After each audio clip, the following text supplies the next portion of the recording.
जय Hind and hello guys, स्वागत है आपका आपके अपने YouTube चैनल ज्ञानदेह होस्ट में। और इस वीडियो में मैं आपको बताने वाला हूं CSIR राष्ट्रीय वनस्पति अनुसंधान संस्थान यानी कि NBRI Lucknow various post online form 2025 के बारे में। अब आप ये जब वेरियस पोस्ट सुनते हैं तो आपको लगता है कि ये ऐसा क्या है, वेरियस पोस्ट क्या होता है। जो लोग अच्छे से इंग्लिश जानते हैं उनको पता है वेरियस पोस्ट का मतलब है कि काफ़ी सारी पोस्ट है, और इन वेरियस पोस्ट के अंदर जो पोस्ट है वो है आपकी टेक्निकल असिस्टेंट की, टेक्नीशियन की और जूनियर सेक्रेटरीट असिस्टेंट यानी कि JSA की। तो इस भर्ती का फॉर्म आपको कैसे फिल करना है, इसके बारे में संपूर्ण जानकारी आपको रजिस्ट्रेशन से लेकर प्रिंट तक स्टेप बाय स्टेप दी जाएगी, जिससे कि आप इस फॉर्म को बिना किसी मिस्टेक के भर पाए। और आपको ये भी बताया जाएगा कि कौन लोग इसमें अप्लाई करने के लिए एलिजिबल है, क्या फीस आपको पे करनी होगी। तो पहले आप ये जान लें, अगर आप इसमें एलिजिबल है और फिर आपका इंटरेस्ट है तो फॉर्म को कैसे भरना है वो भी आप इसी वीडियो को देख करके भर लीजिएगा। अब चलिए शुरू करते हैं। अगर आपने अभी तक वीडियो को लाइक शेयर नहीं किया तो यार लाइक शेयर कर देना, क्योंकि आपके लाइक करने से काफ़ी सारा मोटिवेशन मिलता है, और इसी वजह से फिर मैं आपके लिए छोटे से छोटी वैकेंसी और बड़ी से बड़ी वैकेंसी का अपडेट लेकर के आता हूं। और चैनल के ऊपर नए हैं तो चैनल को भी जरूर सब्सक्राइब कर लेना। इसके बाद में जो लिंक मैंने आपको इस वीडियो के डिस्क्रिप्शन में दिया है ये आप ओपन करिएगा। ओपन करने के बाद आप हमारी ऑफिशियल वेबसाइट jobsgyan.in पर आएंगे और इस भर्ती के बारे में जानकारी यहाँ पर थोड़ा सरल वे में जान पाएंगे। आप ये इन्फॉर्मेशन सरकारी रिजल्ट की वेबसाइट के ऊपर भी देख सकते हैं। ये भी एक प्राइवेट वेबसाइट ही है हमारी तरह, और ये भी इसी तरह से अपडेट करती है जैसे कि हम करते हैं। तो बहुत सारे कैंडिडेट को कन्फ्यूजन रहता है, अगर कोई वैकेंसी सरकारी रिजल्ट की वेबसाइट पर नहीं आती तो उन्हें लगता है कि ये वैकेंसी फेक है, पर ऐसा नहीं है। वो भी एक हमारी तरीके से प्राइवेट ही कंपनी है, और जो इन्फॉर्मेशन है भर्ती की वो आपको प्रोवाइड कराती है। आई होप आप ये चीज़ क्लियर कर गए होंगे। अब चलिए अगेन पॉइंट पर आते हैं। तो यहाँ पर ये ओपन करने के बाद आपको जानने को मिला कि इसमें टोटल 30 पोस्ट है, और फीस की अगर बात करें तो जनरल OBC EWS को 500, SC ST विकलांग एंड ऑल कैटेगरी फीमेल इनको कोई भी फीस पे नहीं करनी है। फॉर्म आप लोग 2 जून 2025 तक भर पाएंगे। कौन सी पोस्ट पर अप्लाई करने के लिए क्या क्वालिफिकेशन चाहिए वो आप यहाँ पर चेक कर सकते हैं, और मैं आपको इसके ऑफिशियल नोटिफिकेशन से जानकारी कन्फर्म कराता हूँ। आप क्या करेंगे, सबसे पहले आप यहाँ पर ऑफिशियल नोटिफिकेशन PDF के ऊपर क्लिक करेंगे। इसके बाद में नोटिफिकेशन आपके सामने आएगा।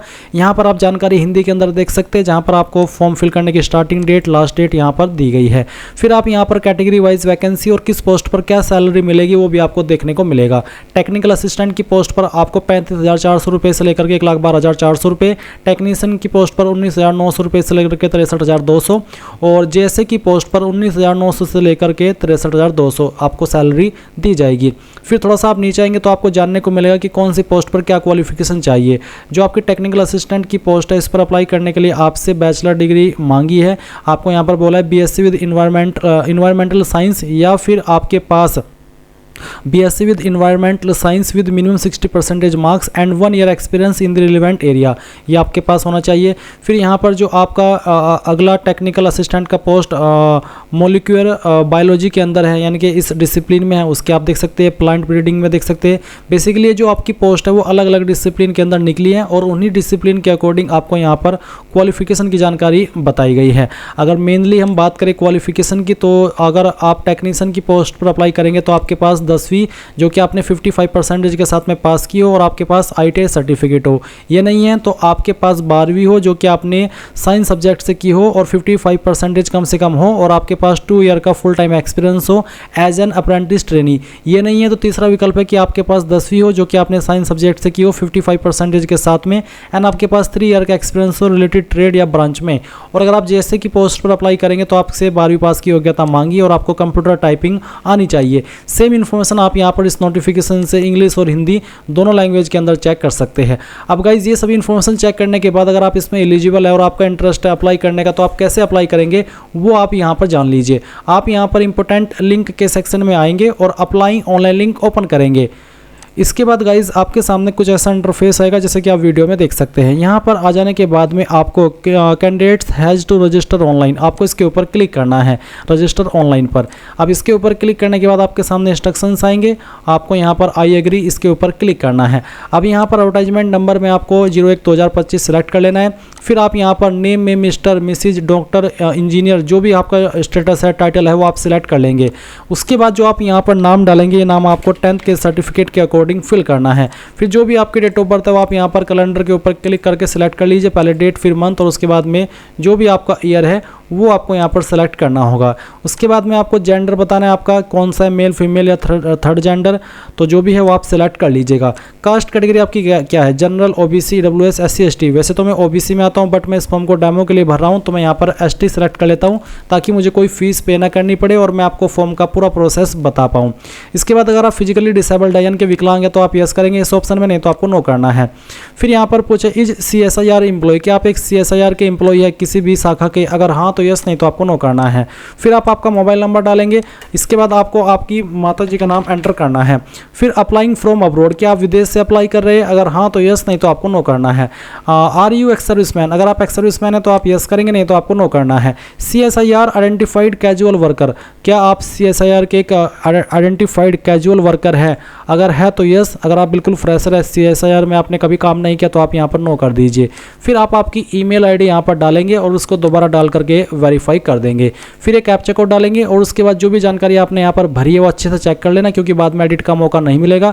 जब आपको लगे कि यहाँ सभी जानकारी सही है तब आप यहाँ पर सबमिट के ऊपर क्लिक कीजिएगा। सबमिट के ऊपर क्लिक करने के बाद आप यहाँ पर देखेंगे आपका नाम और आपको बोला है कांग्रेचुलेशंस, आपका जो रजिस्ट्रेशन है वो हो चुका है और आपको आपकी यूजर आईडी के रूप में आपकी ईमेल यूज करनी है जो कि अभी आपने रजिस्टर की है और पासवर्ड आपको आपकी डिस्प्ले के ऊपर दिखाई देगा। आप यहाँ से इसका स्क्रीनशॉट ले लीजिएगा क्योंकि ये बहुत ही महत्वपूर्ण जानकारी है। उसके बाद में आपको यहाँ पर दिया है क्लिक है to login with given credential, आप यहाँ पर दी गई इन्फॉर्मेशन से अपना लॉगिन कर सकते हैं। लॉगिन के ऊपर क्लिक करने के बाद आपके सामने कुछ ऐसा इंटरफेस आएगा और आप यहाँ पर आपकी यूजर आईडी में आपकी रजिस्टर्ड ईमेल आईडी, आपका पासवर्ड जो कि अभी आपने यहाँ पर आपकी डिस्प्ले के ऊपर देखा वो डालना और एडवर्टाइजमेंट नंबर के अंदर ये सिलेक्ट करना, फिर एक कैप्चा कोड और उसके बाद में साइन इन के ऊपर क्लिक करके साइन इन कर जाना। साइन इन हो जाने के बाद में आपके सामने कुछ ऐसा इंटरफेस आएगा जैसे कि आप वीडियो में देख सकते हैं। अभी आपको यहाँ पर ये सिलेक्ट करना है कि आप किस पोस्ट पर अप्लाई करना चाहते हैं। ऊपर आपकी जैसे की पोस्ट है, नीचे टेक्नीशियन की, फिर टेक्नीशियन की डिसिप्लिन भी है, जिस डिसिप्लिन में आपको अप्लाई करना है उसी के सामने आपको अप्लाई पर क्लिक करना होगा। इसी प्रकार से टेक्निकल असिस्टेंट के डिसिप्लिन अलग अलग है, तो जिस भी डिसिप्लिन में आपको अप्लाई करना है उसी के सामने अप्लाई पर क्लिक करना है। तो अभी मैं आपको जैसे की पोस्ट पर अप्लाई करके दिखाने वाला हूँ। सभी पोस्ट पर अप्लाई करने का तरीका सेम रहेगा, बस उसकी क्वालिफिकेशन कम ज़्यादा होगी एलिजिबिलिटी के अकॉर्डिंग, और वही क्वालिफिकेशन की जानकारी आपको क्वालिफिकेशन के सेक्शन में जा करके भरनी होगी, बाकी कोई स्टेप अलग नहीं होगा। तो चलिए मैं यहाँ पर अप्लाई के ऊपर क्लिक करता हूँ। अप्लाई के ऊपर क्लिक करने के बाद में यहाँ पर गाइज आप देखेंगे इसमें एप्लीकेशन स्टेटस नॉट सबमिटेड, तो आपको पहले क्या करना है, अप्लाई के ऊपर क्लिक करने के बाद स्टेप फर्स्ट फिल फॉर्म, इसके ऊपर क्लिक करना है। इसके ऊपर क्लिक करने के बाद में यहाँ पर आपको सिलेक्ट पोस्ट कोड में इसको टिक कर देना है। फिर आप यहाँ पर क्या करेंगे, आप इसको सेव करेंगे। सेव करने के बाद में ये जो इन्फॉर्मेशन है आपकी सेव हो जाएगी। अब आप यहाँ पर नीचे आएंगे और जो आपकी अन्य इन्फॉर्मेशन है वो भरेंगे। तो पहले तो आपको यहाँ पर आपका मैरिटल स्टेटस बताना है, मैरिड अनमैरिड जो भी है वो आप सिलेक्ट कर लीजिएगा। फिर आपको यहाँ पर फोटो अपलोड करना है। फोटो का फॉर्मेट JPG का है और साइज 50 KB से कम रहना चाहिए। तो चूज फाइल के ऊपर क्लिक कीजिए, जहाँ पर भी आपकी फ़ोटो फाइल है सेलेक्ट कीजिए, ओपन कीजिए और फिर यहाँ पर गाइज आपको देखने को मिलेगा आपका फ़ोटो इस तरह से। उसके बाद आप यहाँ पर आपकी अन्य इन्फॉर्मेशन भरेंगे। तो जैसे कि आपका रिलीजन क्या है वो आपको यहाँ पर सेलेक्ट कर लेना है। रिलीजन सेलेक्ट करने के बाद में आपने मैरिटल स्टेटस पहले ही सेलेक्ट कर लिया था। इसके बाद आप यहाँ पर देखेंगे place of birth and state, कौन सी जगह पर आपका जन्म हुआ है उस सिटी का नाम आपको यहाँ पर देना है, ना कि गाँव का। और उसके बाद में फिर आपकी जो स्टेट है वो भी बतानी है जिस स्टेट के अंदर आपका जन्म हुआ है। State which you belong to, कौन सी स्टेट से आप बिलोंग करते हैं, कहाँ के निवासी है, वो स्टेट आपको सेलेक्ट कर लेनी है। Are you citizen of India by birth और डोमिसाइल, क्या आप इंडिया के सिटीजन बाय बर्थ है या फिर डोमिसाइल, यानी कि डोमिसाइल मिलने के बाद आप इंडिया के निवासी पाए गए या फिर बर्थ के। तो चलिए मैं यहाँ पर बाय बर्थ सेलेक्ट कर लेता हूँ क्योंकि बर्थ के अकॉर्डिंग मैं इंडिया नहीं हूँ। और अगर आपके पास डोमिसाइल है तो आप यहाँ पर डोमिसाइल भी सेलेक्ट कर सकते हैं। इसके बाद are you claiming age relaxation, यानी कि जो आयु सीमा के अंदर छूट मिलती है SC कैंडिडेट को 5 साल की और OBC को 3 साल की, और आप वो चाहते हैं तो आप यहाँ पर यस करिए, नहीं तो आपको नो करना है।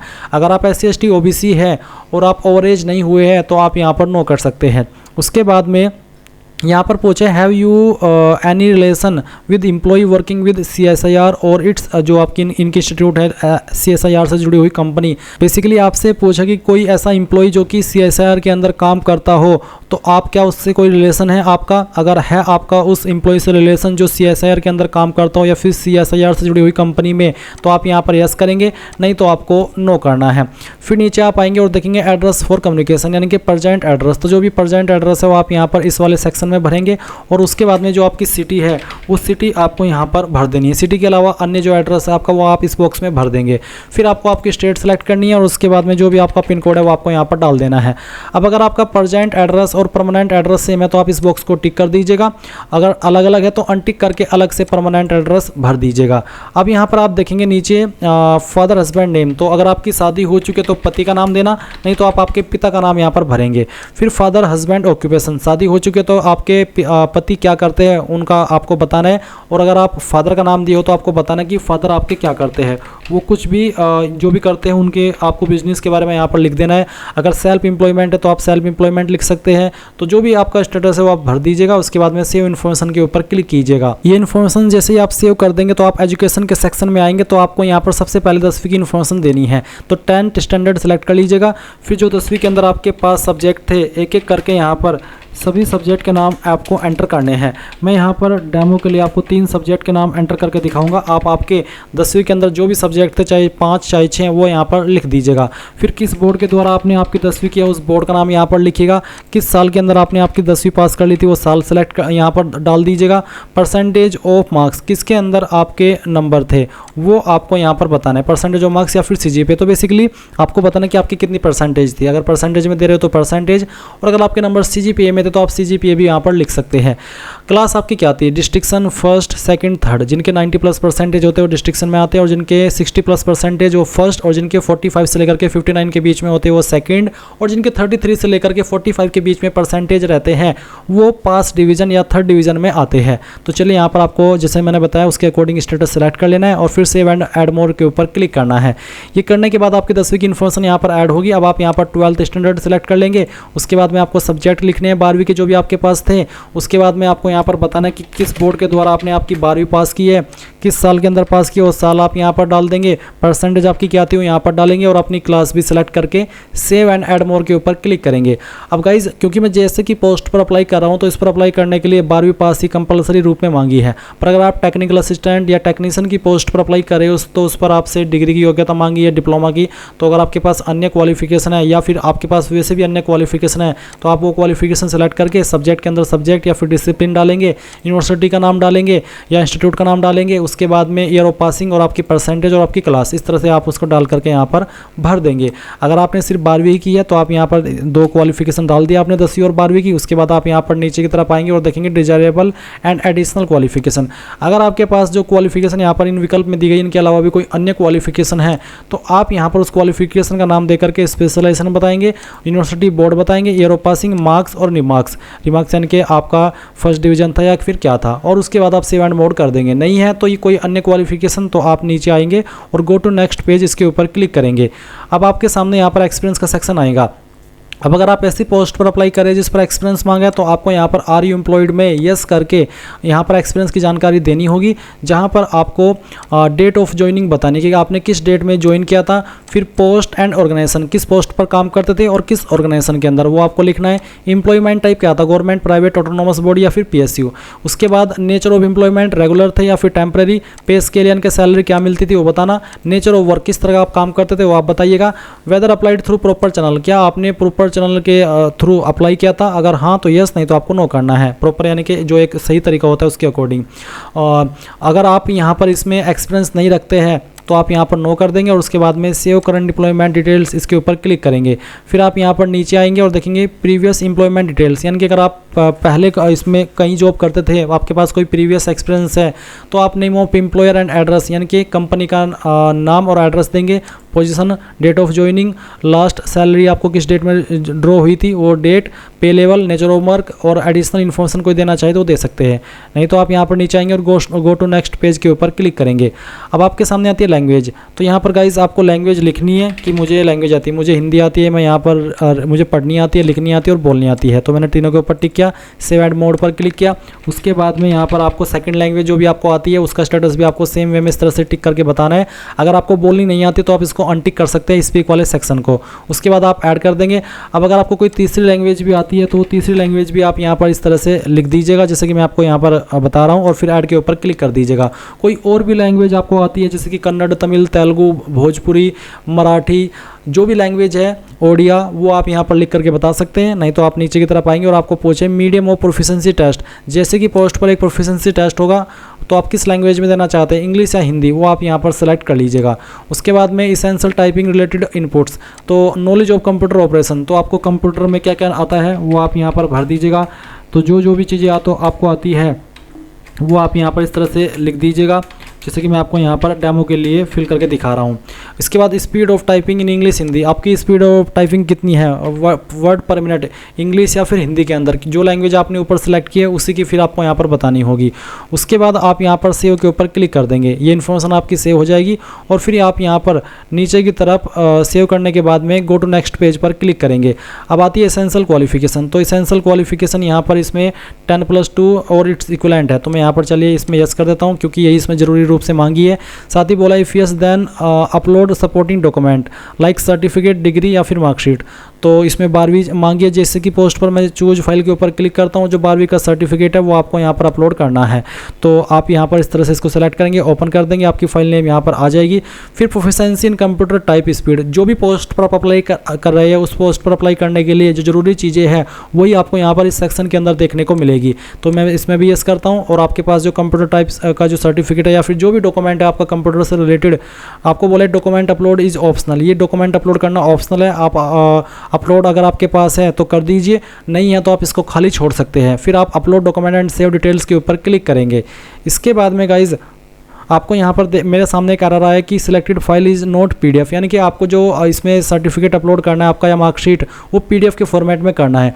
अब अगर आपकी फाइल इमेज में है तो आप उसको पीडीएफ में कैसे बनाएंगे, आपको गूगल के अंदर सर्च करना है इमेज टू पीडीएफ, पहले वाली वेबसाइट ओपन करनी है, सिलेक्ट जेपीजी इमेज के ऊपर क्लिक करना है, आपकी जो मार्कशीट है वो आपको सेलेक्ट करनी है या फिर जो भी सर्टिफिकेट है उसको फिर कन्वर्ट टू पीडीएफ के अंदर क्लिक करके पीडीएफ में कन्वर्ट करके डाउनलोड पीडीएफ पर क्लिक करके डाउनलोड कर लेना है।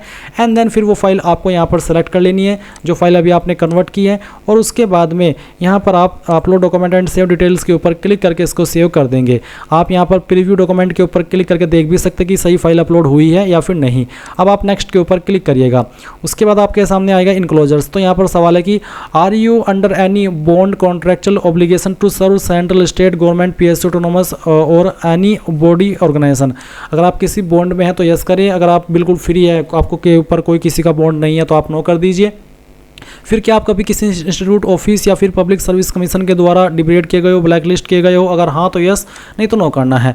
उसके बाद सेव इन्फॉर्मेशन के ऊपर क्लिक करके सेव करेंगे और नीचे यहाँ पर आपको इनमें से जो भी डॉक्यूमेंट्स आपके ऊपर एप्लीकेबल हो रहे हैं वो आपको अपलोड करने हैं। फॉर्मेट पीडीएफ का रखना है। तो यहाँ पर देख सकते हैं high school 10th marksheet and certificate, अगर आपकी मार्कशीट और सर्टिफिकेट अलग अलग है तो आपको दोनों को एक ही पीडीएफ फाइल के अंदर बना करके अपलोड करना है, और अगर एक ही है तो फिर आप यहाँ पर वही अपलोड कर दीजिएगा। तो चूज फाइल के ऊपर क्लिक करेंगे, जहाँ पर आपकी फाइल है इस तरह से सेलेक्ट करेंगे। फिर यहाँ पर आपको आपकी 12वीं की मार्कशीट अपलोड करनी है दोबारा से, और आप इसको सेलेक्ट कर लीजिएगा। फिर यहाँ पर सिग्नेचर ऑफ कैंडिडेट, आपका जो सिग्नेचर है वो आप अपलोड करेंगे, इसका साइज 50 KB से कम रहना चाहिए और फॉर्मेट जेपीजी का। तो जहाँ पर भी आपका सिग्नेचर है वो आपको सेलेक्ट करना है। तो चलिए मैं यहाँ पर इसको सेलेक्ट करके आपको दिखाता हूँ, या फाइल सेलेक्ट करता हूँ और ओपन कर लेता हूँ। इसके बाद यहाँ पर कुछ और डॉक्यूमेंट्स भी है, जैसे कि experience certificate, no objection certificate, तो इनमें से जो भी डॉक्यूमेंट्स आपके ऊपर एप्लीकेबल हो रहा है वो आप यहाँ पर अपलोड करेंगे। जैसे कि कास्ट सर्टिफिकेट भी आपको बोला है जो कि सेंट्रल गवर्नमेंट फॉर्मेट का होना चाहिए, अगर आप SC ST OBC है तो आपको ये अपलोड करना होगा। तो जहाँ पर भी है वो आप सेलेक्ट कर लीजिएगा। जैसे कि मैंने कहा कि मैं डेमो के लिए फॉर्म को भरा हूँ तो मैं यहाँ पर एक रैंडम फाइल सेलेक्ट किया। अब मैं अपलोड डॉक्यूमेंट के ऊपर क्लिक करता हूँ तो ये जो फाइल है वो आपकी यहाँ पर अपलोड हो जाएगी। इस तरह से आप प्रीव्यू डॉक्यूमेंट के ऊपर क्लिक करके उसको व्यू भी कर सकते हैं। अब आप प्रीव्यू के ऊपर क्लिक करेंगे और जो भी जानकारी आपने शुरू से लेकर अभी तक भरी है वो आपके सामने इस तरह से आएगी। जब आपको लगे कि यहाँ सभी जानकारी सही है, आपने अच्छे से टाइम लगा करके चेक कर ली है, तो फिर आप यहाँ पर सबमिट एप्लीकेशन के ऊपर क्लिक कर देंगे। सबमिट एप्लीकेशन के ऊपर क्लिक करने के बाद आप देखेंगे कि आपका फॉर्म सबमिट हो चुका है। अभी आप यहाँ पर, जिसमें क्योंकि SC ST और ऑल कैटेगरी फीमेल के लिए कोई फीस नहीं है तो फीस का ऑप्शन नहीं आया। अब आप यहाँ से इसको ओके कर दीजिए। ओके करने के बाद में प्रिंट के ऊपर क्लिक कीजिए। अगर आपके पास प्रिंटर नहीं है अभी तो आप इसको PDF के रूप में सेव कर लीजिए और बाद में प्रिंट करा लीजिएगा। इस तरह से गाइज आप लोग CSIR NBRI Lucknow various post online form 2025 भर पाएंगे। आई होप ये प्रोसेस आपको पसंद आया होगा। So thanks for watching. जय हिंद।